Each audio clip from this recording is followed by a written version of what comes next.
Bharatiya Janata party के नेताओं ने हमेशा दावा किया कि वो एकजुट भी हैं और तो और एक खास बात है उनमें, वो विश्व की सबसे बड़ी पार्टी है। लेकिन विश्व की सबसे बड़ी पार्टी के नेता कितने शालीन हैं और अपने ही नेताओं के साथ कैसा व्यवहार करते हैं, आज आपको दिखाऊंगा। खबर कहीं और से नहीं है, मोदी साहब के गृह क्षेत्र से है, गृह राज्य से है, जहां पर बीजेपी के नेता ने ही बीजेपी के नेता को दम भर कूटा है, सबके सामने कूटा है, दौड़ा दौड़ा कर कूटा है, सबके सामने ये तमाशा होता रहा है। सोचिए गुजरात में इस तरह के हालात हैं कि भारतीय जनता पार्टी के नेता आपस में सिर्फ टव्वल कर रहे हैं और इन्हें जीतना है बिहार, इन्हें जीतना है उत्तर प्रदेश, ये तमाम जगह जीतेंगे पश्चिम बंगाल के नेताओं के दम पर। दिखाऊंगा खबर क्यों मारपीट होने लगी। खबर इसी के साथ साथ आपको यह भी दिखाने जा रहा हूं कि बिहार में एक तगड़ा झटका भारतीय जनता पार्टी की सहयोगी पार्टी यानी एनडीए को लगा है। कुल मिलाकर ताबड़तोड़ इस्तीफे शुरू हो गए, चुनाव की तारीख का ऐलान इधर उधर इस्तीफे शुरू। तो वहीं एक अति ज्ञानी बहुत जबरदस्त पत्रकार, जी हां, उनका ज्ञान मैं दिखाने जा रहा हूं। उन्होंने बिना चुनाव के ही समझ लीजिए बीजेपी को जिता दिया। बस कमी ये रह गई कि वो मुख्यमंत्री का नाम नहीं बता पाई अपने कार्यक्रम में, वरना सब कुछ इतिश्री हो जाती, चुनाव आयोग को दिक्कत ना होती और ना ही इस देश की जनता को वोट कास्ट करने जाना पड़ता। यह स्थिति तक बना दी है इस देश की मीडिया ने।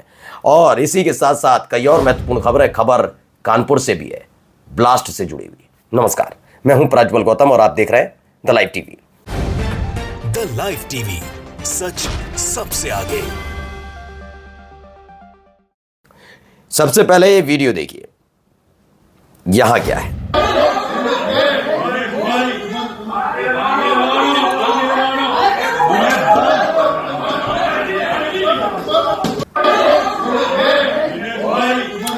तो ये आपस में जो पीट रहे हैं वो भी बीजेपी नेता और जो पिट रहे हैं वो भी बीजेपी के नेता, यानी बीजेपी वर्सेस बीजेपी वाली स्थिति हो गई। सूरत भाजपा के कोषाध्यक्ष शैलेश जरीवाला और भाजपा नेता दिनेश सावलिया ने भाजपा कार्यालय में हाथापाई कर थप्पड़ लगाए, एक दूसरे में से भिड़ गए, जबरदस्त भिड़ंत, और इसी के साथ भारतीय जनता पार्टी की एकता की जबरदस्त नुमाइश लग गई। खबर क्या है इंडिया टीवी की, हाथापाई भी हुई, कुर्सियां भी चली। सूरत बीजेपी दफ्तर में क्यों हुआ बवाल। ये सूरत का बीजेपी दफ्तर है जहां पर अखाड़ा बन गया और देखते ही देखते एक दूसरे पर टूट पड़े सारे नेता। उन्होंने कहा भैया आपस में ही सिर्फ टब्बल कर ली गई, आप कर ली जाए, क्यों किसी और को मौका दिया जाए। वैसे भी हमारे बीजेपी के नेताओं के साथ बिहार में इन दिनों जो हो रहा है वो कमतर है क्या, जनता क्यों करे, हम आपस में ही निपट लेते हैं। कुछ इस तरह के हालात बनते हुए नजर आए। चलिए अगली खबर जरा देखिए। एक और दरभंगा जिला जनता दल यूनाइटेड है, गोपाल मंडल अध्यक्ष, ये तमाम चीजें बिखर रही एनडीए, जीत रहा इंडिया। क्यों लिखा गया, क्योंकि एनडीए के नाव डूबता हुआ, लिखते हैं मंजीत घोषी, इंडिया की लहर चढ़त बा। वैसे एक मजबूत नेता ने जेडीयू छोड़ी आज, अभी तो टिकट और सीट बटा भी नहीं है और खंड खंड हो गया भाजपा का गठबंधन, ये देखने को मिल रहा है कि, और ये पहली खबर नहीं है। जब चुनावों की तारीखों के ऐलान से पहले भी लगातार जनता दल यूनाइटेड और बीजेपी को तगड़े झटके लग चुके हैं। भारतीय जनता पार्टी को अब तक कई नेता छोड़ चुके हैं। तो वहीं गिरिराज सिंह की हालत क्या है वो हम आपको अभी इससे पहले वाली स्टोरी में और उससे पहली वाली जो खबर थी हमने दिखाया था। बेचारे गिरिराज सिंह पूरे सम्मान के साथ गए थे कि अब तो मैं सांसद हूं, पिछली बार जो संसद लोकसभा चुनाव में हुआ सो हुआ, अब तो कोई कुछ नहीं कर सकता। गए थे, सम्मान मिलता, उससे पहले ये समझ गए हालत खराब है। जो अभी हाल में मंगल पांडे के साथ हो गया, जो उनके एक और मंत्री नीतीश सरकार के श्रवण कुमार के साथ हो गया, वही कुछ करने का इरादा इस बार मुझे लगा जनता का था। क्योंकि जिस तरह से विरोध और त्योरियां चढ़ रही थी उसे देखकर गिरिराज सिंह वहां ज्यादा देर रुके नहीं। अनुभवी नेता है, पता है कि जनता कब नाराज होती है और कब खुश होती है, तो आराम से वहां से निकल लिए जल्दी से जल्दी। चलिए मैडम जी को पहले सत सत प्रणाम, और चित्रा त्रिपाठी जी को मैं दिखाना, वो उन्होंने जो दिखाया बताया अपने चैनल पर वो जरा आपको दिखाना चाहता हूं। क्योंकि अभी तो चुनाव नहीं हुए, तारीखों का ऐलान हुआ, नवंबर में होंगे चुनाव, लेकिन उससे पहले ही इन्होंने अपनी पत्रकारिता का जबरदस्त प्रदर्शन किया है। प्रदर्शन क्या है पहले जरा इनको देखिए। चित्रा त्रिपाठी, बिहार का पहला ओपिनियन पोल, एनडीए 150 160, ठीक है। महागठबंधन 70 से 85 और अदर को मिलेंगे 9 से 12 सीटें, ये लिखती हैं। बिहार विधानसभा चुनाव 2025 और प्रधानमंत्री नरेंद्र मोदी की लोकप्रियता, सब कुछ इन्होंने कह दिया, बड़ा असर। मैं जबकि आपको दिखा रहा हूं फरवरी, मार्च, अप्रैल, मई, जून, जुलाई, अगस्त, सितंबर तक का, और अक्टूबर शुरू ही हुआ है। सितंबर तक बताया जा रहा था कि नरेंद्र मोदी साहब और राहुल गांधी में से, नरेंद्र मोदी साहब और राहुल गांधी में 8% का अंतर है और राहुल गांधी बढ़त बनाए हुए हैं। हर कोई वोट चोरी वाले मसले पर उन पर विश्वास कर रहा है, तमाम चीजें हो रही हैं। और यही नहीं, यह भी दिखाया है कि तेजस्वी यादव को 41% लोग, बिहार की जनता कह रही है, सितंबर तक 41% लोग कह रहे हैं कि भैया हम तो मुख्यमंत्री बनाएंगे। लेकिन हुआ क्या, एकदम चुनाव की तारीख का ऐलान होते ही एक आता है सर्वे, और सर्वे के आधार पर बताया जाता है ना भैया ये तो हमने पहले वाला गलत था, ये वाला सही है, ये साबित कर दिया जाता है। ठीक है, इसको लेके राघव और इंडिया लिखते हैं, चित्रा त्रिपाठी ने अभी से नरेंद्र मोदी को जीत दिलाना शुरू कर दिया।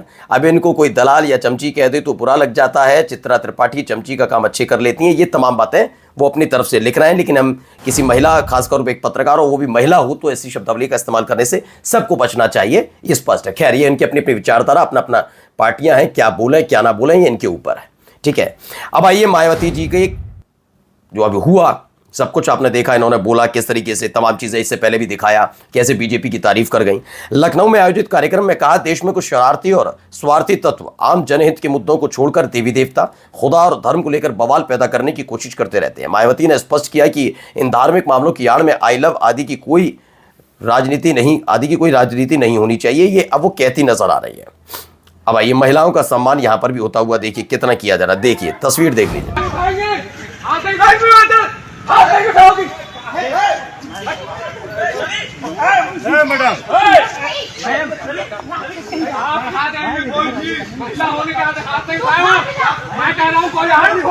ये प्रधानमंत्री जी का संसदीय क्षेत्र है वाराणसी में, संस्कृत विश्वविद्यालय में महिलाओं से ये बदतमीजियां, बदसलूकियां की जा रही हैं।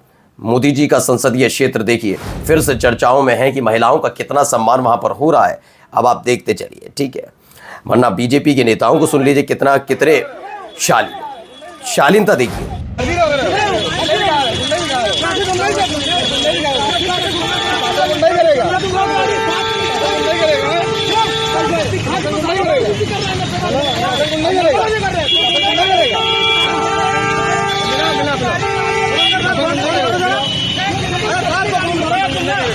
तो ट्रैफिक पुलिस कर्मी को सत्ता के नशे में चूर भाजपा नेता की गाड़ी रोकना भारी पड़ गया। ये कानपुर की खबर है, जिसमें बताया गया कि नो एंट्री से जाने से रोका जा रहा था। बस बीजेपी का नाम लिखा है ना आगे पीछे नाम के, तो वो तो करना ही था, तो शुरू हो गया तमाशा। अब आइए कानपुर वाली खबर देखिए। कानपुर से खबर निकली, आपको मालूम ही होगा, स्कूटी में ब्लास्ट हुआ था, उसको लेकर खबर क्या है अभी दिखाता हूं, पहले देखिए तस्वीर है। स्कूटी की हालत देखिए क्या हुआ है।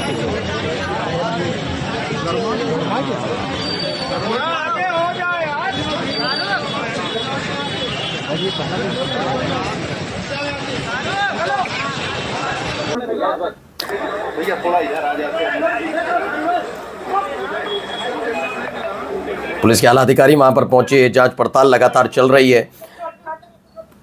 इसको बताया कानपुर में मस्जिद के पास 2 स्कूटी में ब्लास्ट हुआ। उत्तर प्रदेश के कानपुर में बीती रात मूलगंज इलाके के मिश्री बाजार में 2 नॉन इलेक्ट्रिक स्कूटी में ब्लास्ट हुआ। धमाके से बाजार की कई दुकानों की दीवारें चटक गई। धमाका इतना तेज था कि 500 मीटर तक इसकी आवाज सुनाई दी। इस घटना में एक महिला समेत 8 लोग घायल हुए। पुलिस ने घायलों को अस्पताल में भर्ती कराया है। फिलहाल बताया जा रहा है ये जो स्कूटी है, जो कहा जा रहा है, दावा किया जा रहा है इनकी तरफ से, नेटवर्क न्यूज की तरफ से बताया गया कि अश्विनी कुमार के नाम पर है और वह खुद घायल हो गए। दूसरी स्कूटी जो है विजेंद्र रस्तोगी के नाम पर है, जिसका अभी तक संपर्क नहीं कर पाई है पुलिस। लगातार जांच पड़ताल कर रही है। ये वाकई अपने आप में बहुत सेंसिटिव मामला है, इस पर जांच पड़ताल तक रुकना चाहिए और पता लगाना चाहिए आखिर कौन थे। ये देखिए, कल कानपुर के भीड़ भाड़ वाले मिश्री बाजार में मरकज मस्जिद के पास 2 स्कूटरों के बीच जोरदार धमाका हुआ। इस धमाके की वजह से 8 मुसलमान बुरी तरह से घायल हो गए। अब सवाल पूछ रही हैं मेरा सिद्दीकी पूछती हैं, जब KZF ने इस धमकी की जिम्मेदारी ले ली तो बीजेपी सरकार अब तक खामोश क्यों है, ये कहा जा रहा है। खैर, गुजरात नवरात्र के दौरान बवाल करने वालों पर बुलडोजर एक्शन, 185 अवैध निर्माण ध्वस्त किए जाएंगे। बुलडोजर एक्शन होगा नवरात्र के दौरान, जिसने भी किया होगा और आपको पता ही है ये किसके घर होंगे। नाम ना लें तो क्या दिक्कत है, लेकिन नाम तो सबको पता ही है। 185 अवैध निर्माण किसके ध्वस्त हो रहे होंगे। और जाते जाते खबर बरेली से, जहां पुलिस ने मुकदमे में 17 नए आरोपियों के नाम खोल दिए। फतेहपुर वाला मसला अब तक पता नहीं है कि कौन वहां बवाल कर रहा था, कौन तमाशा कर रहा था, कौन घुस गया था, कौन पुलिस को चुनौती दे रहा था, लेकिन यह सब पता है। जैसे संभल में अपडेट आती थी रोज, इतने पकड़े उतने पकड़े, ये कर दिया वो कर दिया। बरेली से आ रही है अपडेट, पुलिस ने मुकदमे में 17 नए आरोपियों के नाम खोले। सर्विलांस और फुटेज से हुई पहचान, 2 को गिरफ्तार कर लिया गया। ये तमाम चीजें वहां पर चल रही। मैं खुद भी कहता हूं कि जिन लोगों ने देश का माहौल, बरेली का माहौल खराब किया, पहली फुर्सत में न केवल पकड़िए बल्कि इतनी सख्त सजा उन्हें मिलनी चाहिए कि आगे से वो क्या, कोई भी करने से पहले 10 बार सोचे। लेकिन फतेहपुर का क्या, फतेहपुर वालों को पर इतना प्यार क्यों लुटाया जा रहा है। नमस्कार। द लाइव टीवी, सच सबसे आगे।